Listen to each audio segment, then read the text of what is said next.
Welcome to Leadership Unfiltered, the podcast where real leaders get real about what it takes to succeed in today's fast-paced corporate world. I'm Dr. Dayan Douse, founder and president of P.R.I.D.E Consulting, a human behavior and development company serving as an executive coach and facilitator, working with organizations to deliver practical ways to evolve teams, advance organizations, and transform cultures. I hold a PhD in organization and management with over 2 decades of leadership experience in Fortune 500 companies. And I'm best-selling co-author of the book, Nothing But Net. I'm joined by my co-host, Phillip Smith.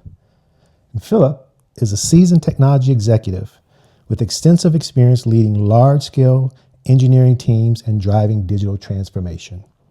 Over his 25 years of leadership experience, he has held multiple roles from supervisor to vice president.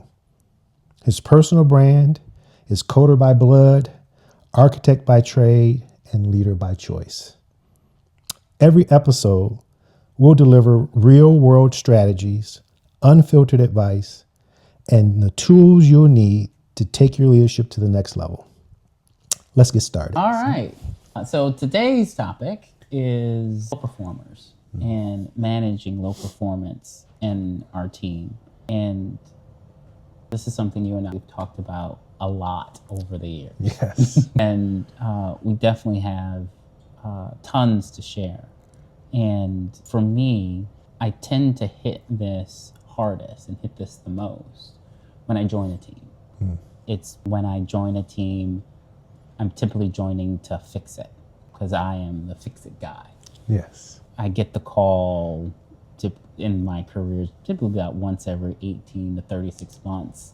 I'll get the congratulations, here's your next area to go fix. And what I found is the people aren't broken. Yes. It's typically a process. It's typically connection to the mission. It's strategy. There's a whole set of things that are broken, but it's not the people. And I think in order to effectively manage low performance, you have to come at it from the perspective of you're not trying to fix people. Right. What you're trying to do is create the environment where they can do their best work. And then you can judge if their best work is good enough. Yes. And then what you need to do to get it to where it needs to be.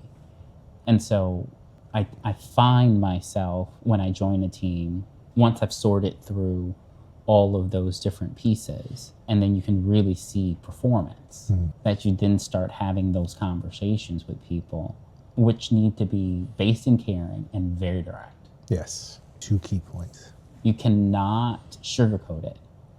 You have to say the words. The words have to come out of your mouth. You have to say, you are not meeting expectations. And here are the expectations you are not meeting. And that elicits a set of responses. But you have to say the words. If you say other words that are softer and people walk away with what it is they want to hear. And if your intention is to improve their performance because you care about them as a person, you need to be very clear, very direct about where they are. One of the greatest leadership lessons that I think I've received was about change leadership. And the first step in change leadership is about being brutally honest about where you are. If you are not brutally honest about where you are, if you are walking through a forest and you're not brutally honest about where you are, you're not getting out. Yes. Right. And so you have to be brutally honest about where you are. And that doesn't mean to be callous. That doesn't mean to be uncaring. It means to be honest. Right. And not flinching away from that level of honesty. Knowing that most people aren't used to that. Because I get that all the time. Well, this is the first time I've heard it. Yes. This is the first time anyone has ever told me that I am not fantastic. Right. And of course, my response is that may or may not be true. I said, I can't speak to what previous leaders may or may not have said. And I can't speak to what the bar was then. Right. So their expectations may have been different. Exactly. I said, but I can speak to where the bar is now. And here's where the bar is, and here's where you're falling short. which is a different than they're not meeting any expectations. But when you're talking about a job and an expectation, it's all of them. Yes. You do not get to excel in one set of expectations and fall short in others and think they compensate. Right. No, that is not how this works. Yes. You hit all of them because that's what an expectation is. Yes. That is what you're being compensated to do. And those concepts, as you start talking about performance, is nuanced, and it's really good. But you have to ground it in order to have those conversations. Honestly, directly, it has to come from a place of caring. It has to come from a place where they know you are trying to help them. And I tend to hit that mostly when I just join a team and then trying to get that team rallied around what it means to be excellent. That's good. You made me think of a couple things.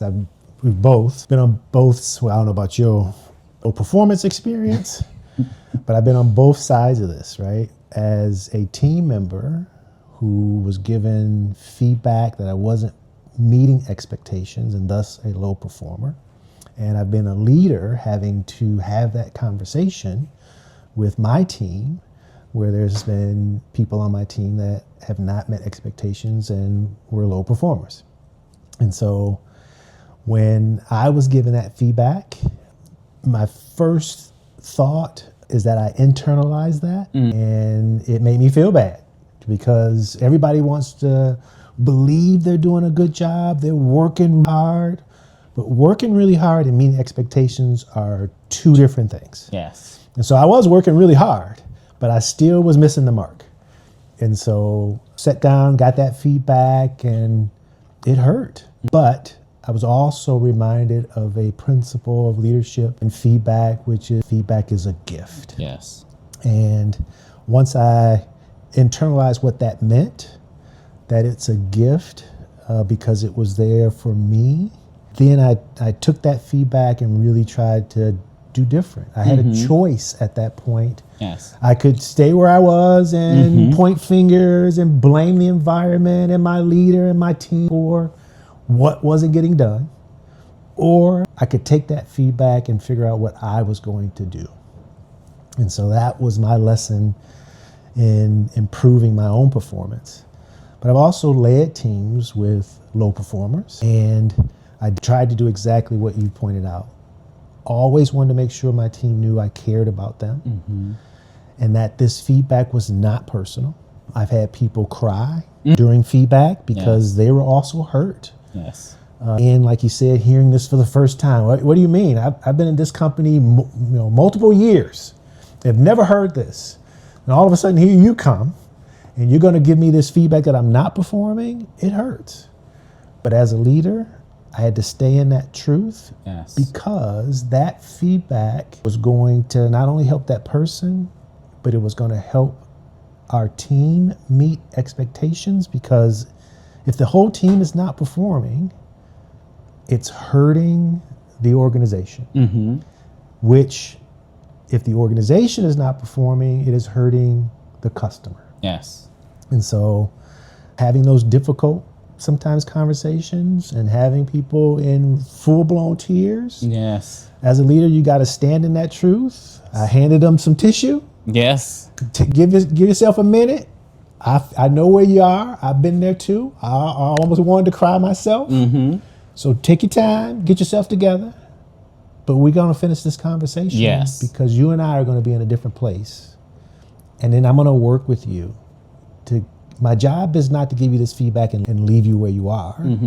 My job is then to give you that feedback, reiterate those expectations, figure out where the gap is, and then help you get there.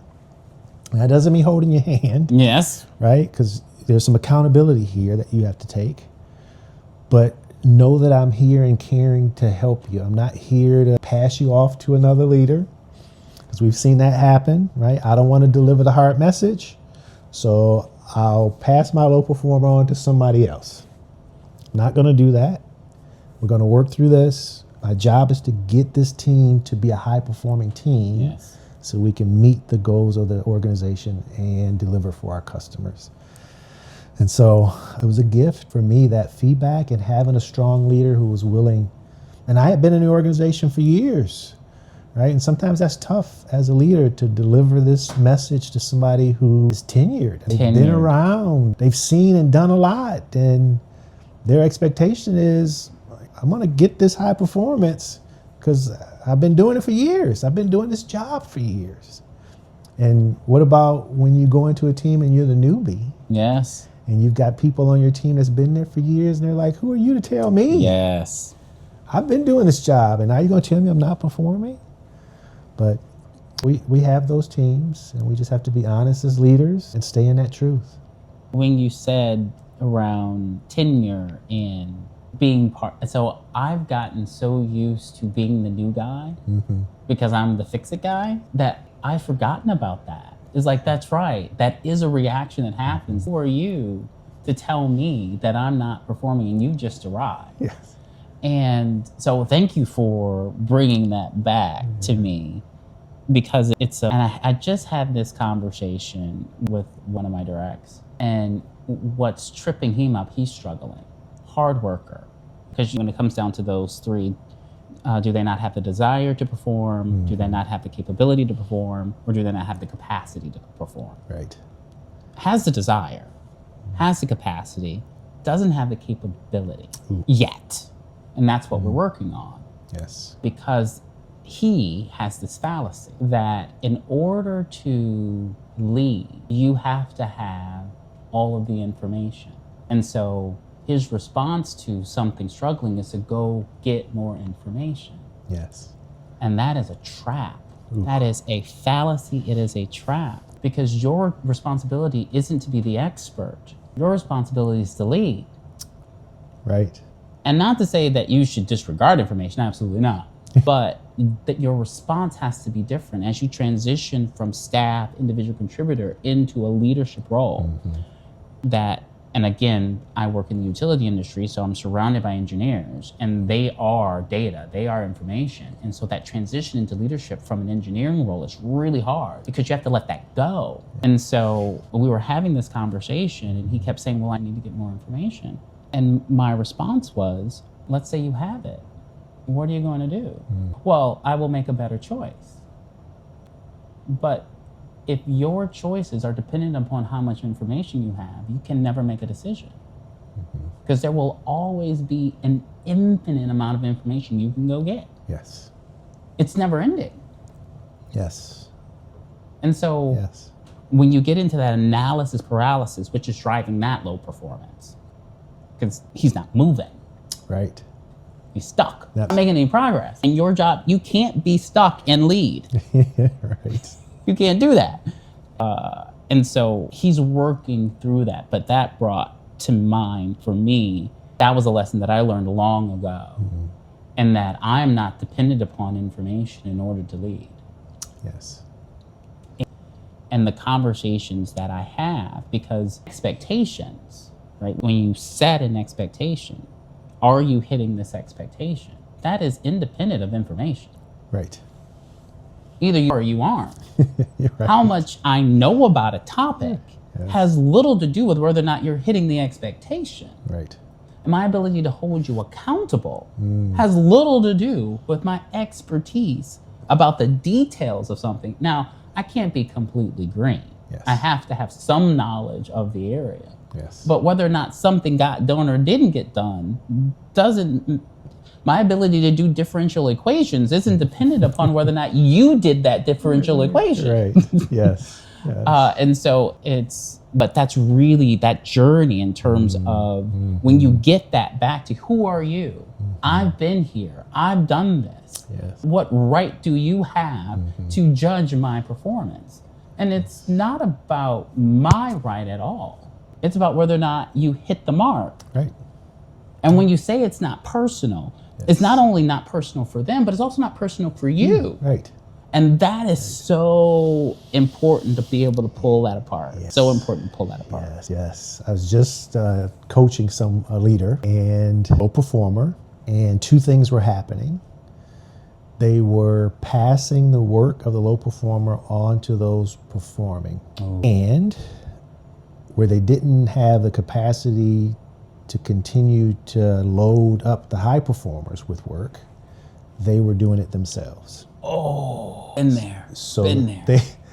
they were relieving most of the expectations and the duties of the low performer and handing them off to other team members to get that work done, or just saying, all right, I know what to do, I'll just do it myself.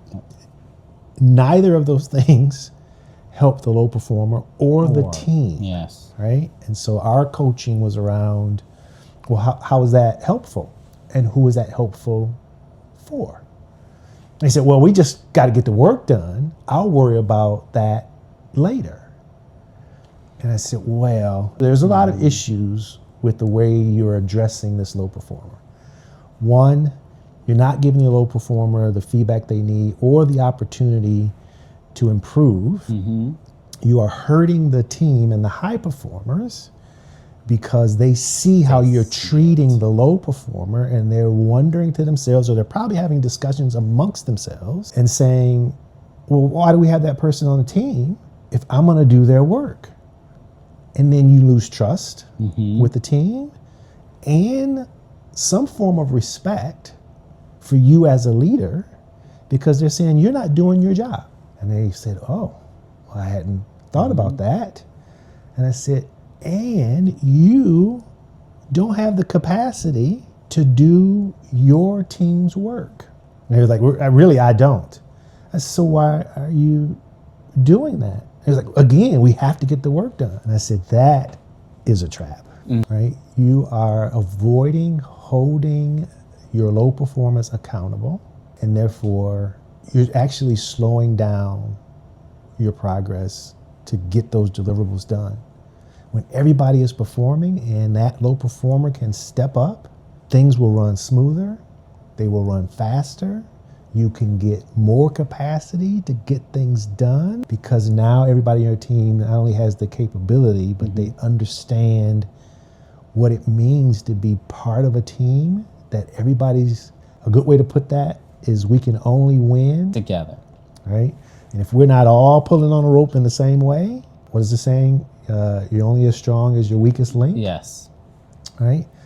So I'm working through that with this leader to do those two things.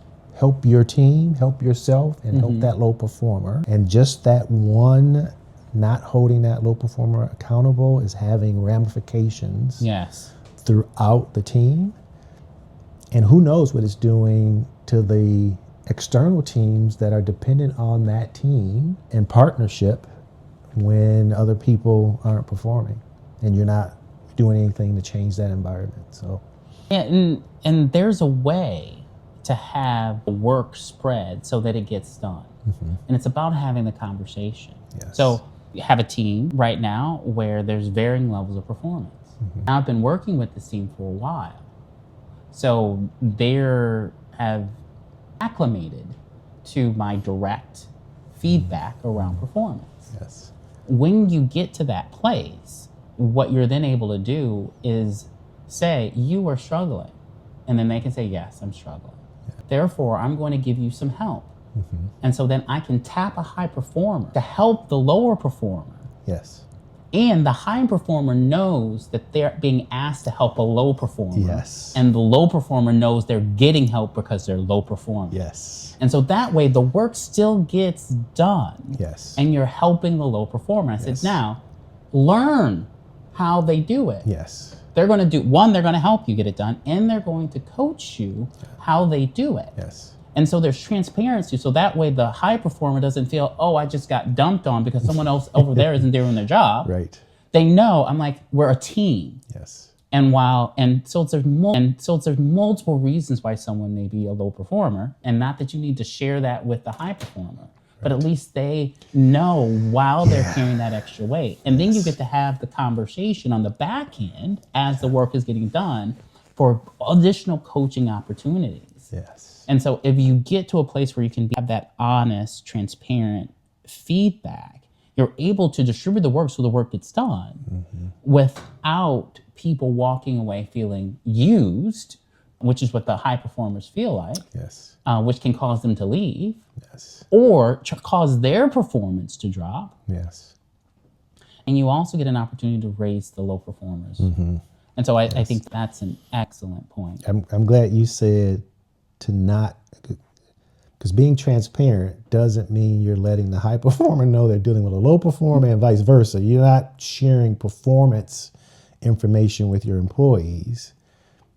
You're just pairing them. Yes. So that, again, the work gets done and there is some, I guess, mentoring going on. Yes. And honoring of the situation, because the fact that they're low performing isn't a secret. Right. It's not a secret.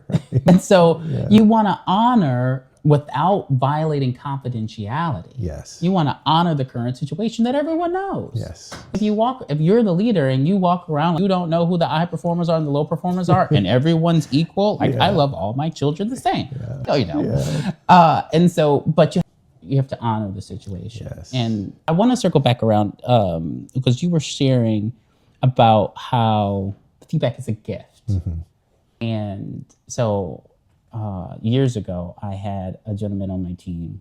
He was ambitious, worked very hard, but he thought he walked on water and could do no wrong and was not hitting the mark. And so because he was charismatic, smart, and worked hard, right? Everyone wanted him on his team, but they knew if they had him on his team that you'd have to give him some help. Yes. But he was a great teammate, personable, worked hard, but the results weren't matching the effort. Yes.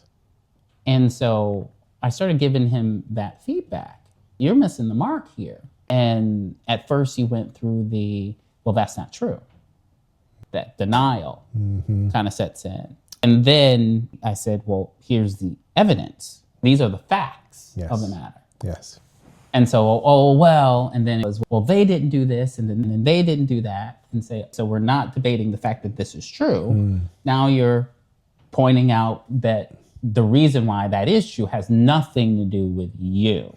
And said, well, and we had a series of conversations to get him to see his role that he was playing in it. And then it went to, well, you just don't like me. And I'm like, no, I'm doing this out of caring. Because it would be easy for me to let you do what every other leader has allowed you to do. Right. I'm taking the investment to make sure that you get to where you're going. You're very ambitious. You're trying to get to someplace. I am trying to help you get there because I know this isn't your final stop. Yes. And then once he was able to go, wait, there might be something here for me. And he was like, yeah, I guess there is a gap here for me. And he saw it and accepted it. He closed it so fast. Nice.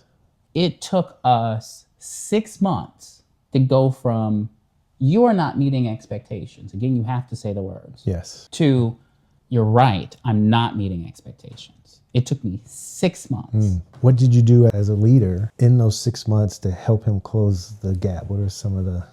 It was just every one-on-one, every single one-on-one that we had a conversation around performance. And so I tried to meet weekly with my people. That's good. And have a conversation. And I would use the things that he would bring to me, because one-on-one is their time, right? So we have a one-on-one, that's your time. And some use it to bring me status, which is fine, it's their time. Some people spend half the time talking about personal stuff, which is great, it's their time. But I would use the things that he would bring to me as an example to point out the gap. That's good. And so it wasn't me just trying to pound on him, because that's not the point. Right. People don't respond to that. Right. I don't respond to that. Right. And so it was like, and you have to come from a place of caring where you're just like, well, let's talk about that thing, right? Do you see how that's related to the things we've been talking about? Yes. And so after a series of months connecting the dots, Yes. because it's all related. Yes. When you talk about that work product over there, the poor performance is the common denominator. Right. And so you can pick out how the thing that's driving the poor performance pops out in everything that they're doing. Yes, you get multiple examples. And they're able to go, oh, and then once he got it, he closed that gap. It was less than a month. Wow. But it took 6 months to get him to see it. Yes. And then he was off to the races. And he's gotten 2 promotions. Oh, wow. Since then. Nice. And I still get letters from him saying how grateful he is. And so feedback absolutely is a gift, because it takes someone, and what I like about that metaphor is that you have to give it to the person in a way that they can receive it. Yes. They may not want to receive it. Yes. But you want to give it to them in a way that they can receive it. Yes. That's good. Which may not be the way you want to give it. Because there are times when I'm like, what part of this do you not understand? But you catch yourself before you do it, hopefully before you do it. Yes. That is not a way that they are going to be able to receive it. That's good. And so you then say the best way that they're going to be able to get this is by being fact-based, coming from a place of caring, and connecting it to, and this is the other thing that I did, thank you for asking the question, I connected it back to his goals. Yes. You said to me that you want to do this. You are going to need these things in order to get there. Yes. That's good. Let me tell you about a feedback session. Our time is up, but I won't let you finish. That didn't go so well, where I thought I was helping the person to close the gap, to see the challenges. And I did that in a very personal way. And that got me in trouble, because I shared some personal things in that feedback. In trying to show that person I cared, Yes. I added personal things. So when you say you got to stick to the facts, expectations, goals, be careful not to get personal in the feedback, because I thought I was helping that person and just saying, come here, let me talk to you. And let me just tell you the real. And that person went to HR, and I got a call from HR, and that person I eventually had to fire because the performance wasn't changing.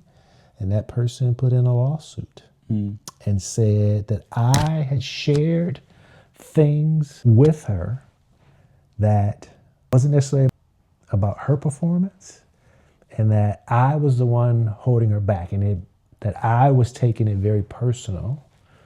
And so it turned out the lawsuit didn't stick. And me going to HR was a learning lesson for me. HR pointed out some things that I need to be careful of as a leader. Even though you like people, you may have a personal relationship with people on your team. When it comes to feedback, keep it very succinct and professional and about the expectations and the goals. As soon as you try to make it personal, you are in trouble.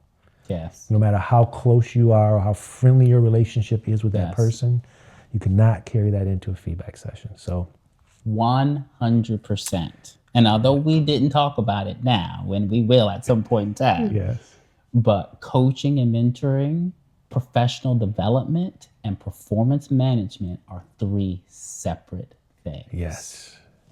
And they have to be treated as separate things. Otherwise, you might be in HR. Awesome. All right. Well, that was our conversation around performance management. Our 30-minute timer went off, and we'll see you next time. Absolutely. All right. Thanks for tuning in to Leadership Unfiltered. We hope you have found value in our conversation and are ready to take action in your leadership journey. If you enjoyed this episode, subscribe, share, and leave us a review. And don't forget to connect with us on social media for more leadership insights and resources. Until next time, keep leading with purpose.